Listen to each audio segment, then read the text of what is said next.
Selamat datang di Menyelami Pesona Tersembunyi Yogyakarta. Dalam program spesial ini di Edu Talks yang akan mengajak Anda untuk menjelajahi keindahan alam. Keindahan alam yang tersembunyi dari bumi Mataram, saya Bang Zaki akan menemani Anda dalam menemukan sisi lain dari Yogyakarta yang belum banyak orang ketahui. Dalam episode kali ini, kita akan mengeksplorasi tempat-tempat yang tak hanya memanjakan mata, tetapi juga menyuguhkan pengalaman tak terlupakan. Jangan kemana-mana, stay tune di Edu Talks. Yogyakarta, tanah yang tersohor sebagai surga wisata dan budaya. Setiap sudutnya menyimpan pesona, setiap langkahnya menyimpan cerita.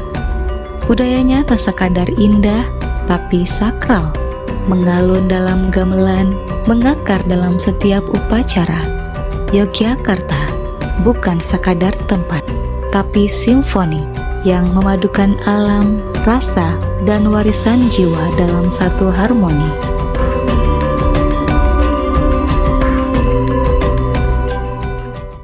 Guys, kalau kepingin kenal dengan Pak Desur Vlog, Suryanto itu sebetulnya bukan di bidang istilahnya multimedia atau dalam vlog, tapi ini faktor kebetulan saja. Basic saya sebetulnya perbankan atau persisnya di risk management di suatu BUMN. Siapa sebenarnya Suryanto atau sekarang menjadi Pak Desur Vlog? Saya sudah jadi alumni, jadi sekarang saya bola liar. Kemana saja saya bisa melakukannya. Dan yang paling saya sukai adalah saya penggemar atau penikmat sejarah, seni, budaya, dan jalan-jalan.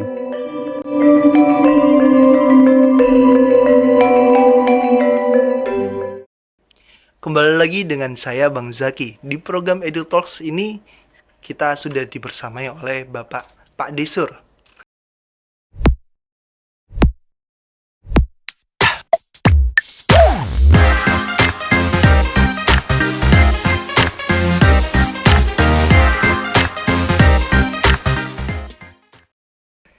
Assalamualaikum Bapak.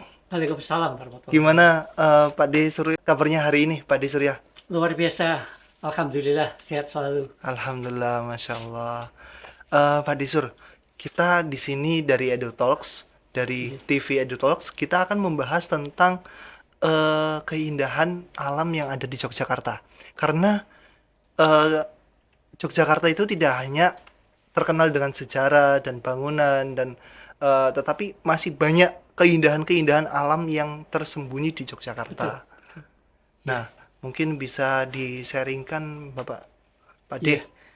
Oke, perkenalkan dulu, nama saya itu sebetulnya Suryanto, tetapi Desur. nama media atau panggungnya adalah Pak Desur Vlog. Pak Desur Vlog. Ya. Oke. Jadi saya sebetulnya backgroundnya itu mantan bankir dari Bank Mandiri. Jadi saya adalah risk manager dari Bank Mandiri, Oke. tapi sudah alumni dan sekarang 4 tahun terakhir ini saya mencoba menikmati keindahan seni budaya di Jogja, termasuk mencoba tahu mengenai sejarahnya juga. Oke. Ternyata sampai dengan hari ini tuh saya sudah mempublish 810 video. Oh, 810 video. Ya, itu spesial sejarah, seni, budaya, dan jalan-jalan 90% Jogja. Itu full vlog jenengan. Jadi saya modelnya single fighter. Jadi saya menggunakan bahan kamera, terus saya explore sendiri. Saya edit sendiri, take sendiri, narasi sendiri, publish sendiri.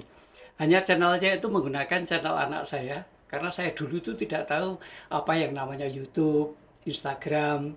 Jadi dulu difasilitasi, begitu. Oke, luar biasa sekali ya teman-teman ya. Ada nggak Pak De wisata yang sangat diminati oleh para anak muda, wisata alam terutama? Ya, eh, terus terang ya, banyak sekali milenial-milenial Oke. itu yang tidak mengerti dalam radius 18 km itu ada sesuatu peninggalan sejarah yang begitu indah, tapi mereka tidak tahu. Apa itu Pak De? Apa itu? Di timur kita itu, namanya di daerah Berbah, Sleman, itu ada satu-satunya candi yang terbuat dari batu bata merah di Jogja Nggih. yang namanya Candi Abang. Candi Abang. Ya, itu kalau akhir-akhir ini mereka anak-anak muda sudah pada mengenal, sehingga kalau kita datang ke sana itu di sore hari itu di puncak bukit Nggih. di daerah Berbah itu yang hanya sekitar 18 km kalau dari 0 km Nggih. itu ramai sekali dikunjungi. Dan itu umurnya kan sudah ratusan tahun ya. Tapi baru diketahui anak-anak muda itu sekarang, akhir-akhir ini. Baru-baru ini Ya, dicoba nanti kawan-kawan yang belum pernah ke Candi Abang, Candi itu Abang. dari 0 km lurus saja. Itu hanya sekitar 18 km. Ada sebuah candi yang begitu indah, tetapi karena bahannya itu terbuat dari batu bata, sehingga ringkih lah, tidak sekuat batu andesit, roboh dan membentuk bukit. Oh, Nah, jadi mantap. bentuknya seperti piramid. Hmm. Kita nanti bisa climbing ke atas untuk nonton sunset, bagus sekali. Oh, di situ Ya, ya. saya Itu recommended untuk Candi Abang. salah satu Ya, salah rekomendasi dari Pak Disur. Betul. Eh, harga tiket nggak ada ya, Pak ya? Atau masih ada? Kalau selama ini beberapa kali saya berkunjung ke sana, itu tidak bertiket. Hmm. Tidak bertiket. Nggak tahu ya, kalau sekarang seperti apa ya. Tapi tidak bertiket. Dan untuk menuju ke sana itu mudah sekali. Bisa menggunakan motor, parkir dalam radius 500 meter, kita jalan, indah sekali lingkungannya. Yes. Oh. Ada lagi nggak, Pak De, selain Candi Abang? Keindahan alam yang kira-kira anak muda itu suka banget. Ya, ya. Di Kulon Progo itu ada namanya, salah satunya itu ada Sungai Mudal. Oh, Sungai Muda. Ya, Oke. Sungai Mudal itu aliran sungai yang dari gunung apa di Kulon Progo itu, Semeru, Menoreh. Penoreh. Oh, Oh, itu, Menoreh. guyuran atau gerojokannya itu bagus sekali. Hmm. Dan untuk menuju ke sana juga tidak terlalu sulit, tetapi airnya begitu putih, kemudian terbuat dari beberapa kolam, ada 1, 2, 3, 4 leveling gitu, Ya. dan anak-anak muda itu pada suka di sana. Cuma belum semua insan di Jogja atau lingkungan kita ini belum tahu. Saya rekomendasikan Sungai Mudal juga bisa jadi alternatif untuk rekreasi di Kulon Progo. Kira-kira berapa menit, Pak De, kalau misal dari 0 km ke sana? Itu kalau dari sini hanya sekitar 40 km, jadi setelah Gua Kiskendou. Gua Kiskendou. Ya, Hmm. itu indah sekali. Ya, itu tiketnya kalau tidak salah 10.000. Murah juga ya, Pak De ya. Betul, betul. Jadi wisata-wisata di Jogja itu nggak hanya keindahannya, cuma dengan harganya itu Ya. harganya mahasiswa banget ya, Pak De ya. Betul, ya. Itu Sungai Mudal. Ada sejarah nggak, Pak De? Oh, Di iya. keindahan-keindahan Jogja gitu. Kalau misalnya seperti saya ya, ke daerah Bantul, Nggih, ada juga, Jo, situs Ki Ageng Mangir. Ki Ageng Mangir. Ya, itu bisa juga jadi alternatif wisata sejarah. Kemudian juga kalau kita bergerak sedikit sekali ya di yang paling dekat sama sini, Panggung Krapyak, Oh, ya Panggung kan? Krapyak, nggih. Atau Taman Sari, atau yang lainnya sejarah juga banyak sekali sebetulnya. Kalau di daerah Gunung Kidul itu ada namanya situs Sokoliman. Situs Ya, Sokoliman. di sana banyak sekali batu-batu menhir atau kubur batu itu pada zaman Megalitikum. Hmm, Ya, tidak jauh dari ini apa namanya Gua Pindul. Gua Pindol. Oke. Itu juga menarik untuk kita kunjungi untuk belajar sejarah atau mengetahui sejarah. Banyak Atau yang di sekali. sebelah barat kita ini atau tetangga kita Yang ini Ambar Ketawang. Ambar Ketawang. Ya. Jadi Ambar Ketawang itu adalah pesanggeran awal mula berdirinya Kesultanan Yogyakarta. Nggih. Jadi setelah perjanjian Giyanti, kan Mataram dibagi dua ya, Solo sama Jogja. Nah, dimulainya adalah tanggal 7 Oktober 1756, itu Pangeran Mangkubumi, Hmm. yang waktu itu belum bergelar si Sultan, itu masih berada di Ambar Ketawang sini. Nah, 7 Oktober 1756 itu boyongan dari Ambar Ketawang ke Keraton Jogja. Oke. Makanya diperingati sebagai berdirinya kota Jogja. Oh, 7 Oktober. 7 Oktober. Ya, gitu. Berarti itu asal muasal Ya, kelahiran ya, Yogyakarta ya. betul. Jadi anak-anak muda di Jogja atau di tempat manapun perlu belajar sejarah.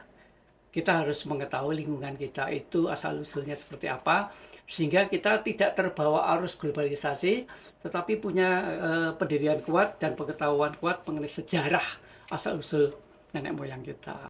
Oke, baik. Pak D, saya mau tanya. Eh, Sumbu filosofis Yogyakarta itu apa sih, Pak D? Sebetulnya kalau sumber filosofi, kalau secara fisiknya kan ada di Panggokrapya, kemudian Keraton, sampai dengan dan Tugu Pal Putih atau Witspal ya. Hmm, Tapi sebetulnya itu kan merupakan gambaran dari eh, insan Jawa yang menggambarkan hubungan antara manusia dengan manusia, manusia dengan alam, kemudian manusia dengan Tuhan.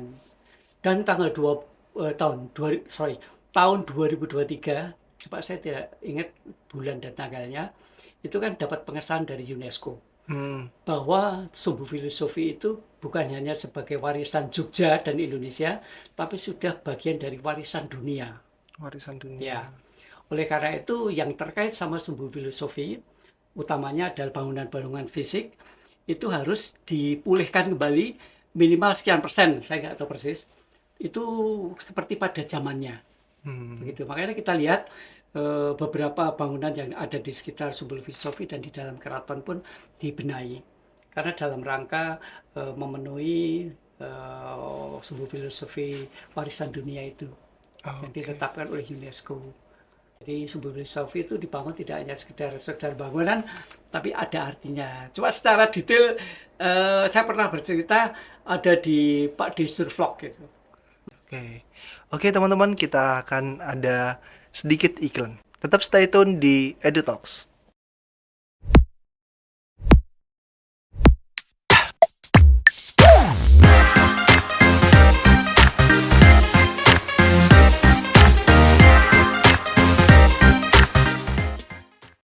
Oke, kembali lagi di EduTalks.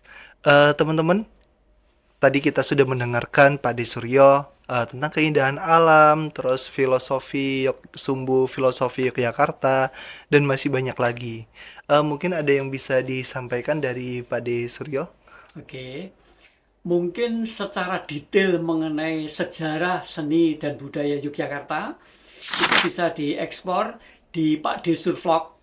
Kalau YouTube-nya itu Pandu Suryo Wicaksono atau Instagram Suryanto.Yogyakarta. Itu short-nya ada di Instagram, kemudian long-nya ada di YouTube. Jadi hampir semua ya, sejarah, seni, budaya, dan jalan-jalan di Jogja itu Pak Desur Vlog sangat current, up to date. Yang terakhir adalah Yogyakarta Royal Orchestra memperingati Hari Musik Dunia dan merayakan 4 tahun hari jadinya di Hutan Pinus Mangunan. Baru saja saya publish serba-serbinya. Jadi saksikan saja Pak Desur Vlog untuk mengeksplor sejarah, seni, budaya, dan jalan-jalan. Sehingga kita sebagai insan muda itu bisa memahami Jogja yang sebenarnya itu seperti apa. Dan kita perlu tahu mengenai sejarah. Sehingga kita tidak terbawa suasana kesana kemari. Dan pada akhirnya kita menjadi jati diri orang Jogja. Begitulah kira-kira. Oke, itu ya teman-teman. Jangan lupa untuk langsung klik Pak De Survlog. Ji. Oke, Pak De Survlog. Pak De, mungkin ada pesan-pesan untuk anak muda, terutama dari teman-teman mahasiswa biar tahu, oh ini loh Yogyakarta kayak gini, nggak hanya Ya. sejarah dan budaya saja yang kaya raya, tapi masih banyak lagi ada keindahan-keindahan alam juga. Betul. Kalau di Bantul saja, dari Parangtritis sampai dengan Pandankusumo, itu ada 22 pantai. Betul, Ya, pasti belum semuanya terkunjungi. Itu silakan dicoba. Pantai dari Parangtritis sampai Pandankusumo itu ada 22, bisa dikunjungi. Kemudian di atas di sana itu ada wisata yang relatif baru, ada juga Nawang Jagat, Nawang Jagat. kemudian Tankaman, ya kan? Terus kalau terkait sama seni budaya, di Keraton Jogja itu ada pertunjukan dari hari Selasa sampai dengan hari Minggu. Hmm, Selalu berbeda dan penampilnya juga seringkali berbeda. Itu sangat menarik juga untuk dikunjungi. Ya, dari Selasa sampai dengan hari Minggu begitu.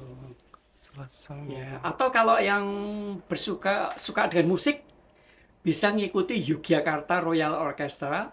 Ah, Itu banyak sekali dia beraktivitas terkait dengan paduan suara, kemudian seni apa namanya ensemble gitu. oke, baik. Terima kasih Pak Desrio Yes, yang udah sama-sama. mengisi di EduTalks.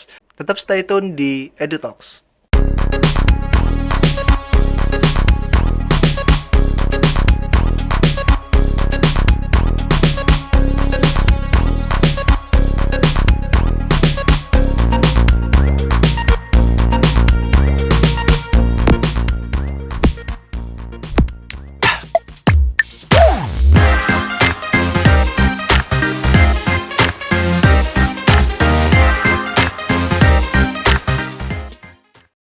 Oke teman-teman, kita sudah sampai di penghujung acara hari ini. Terima kasih banyak kepada Pak Suryo yang telah menceritakan kisah-kisah yang menarik tentang Yogyakarta dan dengan keindahan alam yang tersembunyi. Buat Sobat EduTalks, semoga episode kali ini bisa menginspirasi kalian semua untuk lebih mengenal dan mencintai kekayaan alam Indonesia, khususnya di Yogyakarta. Jangan lupa selalu jaga kelestarian alam dimanapun kalian berpetualang ya. Saya Bang Zaki, pamit undur diri. Sampai jumpa di episode berikutnya. Menyelami pesona tersembunyi di Yogyakarta.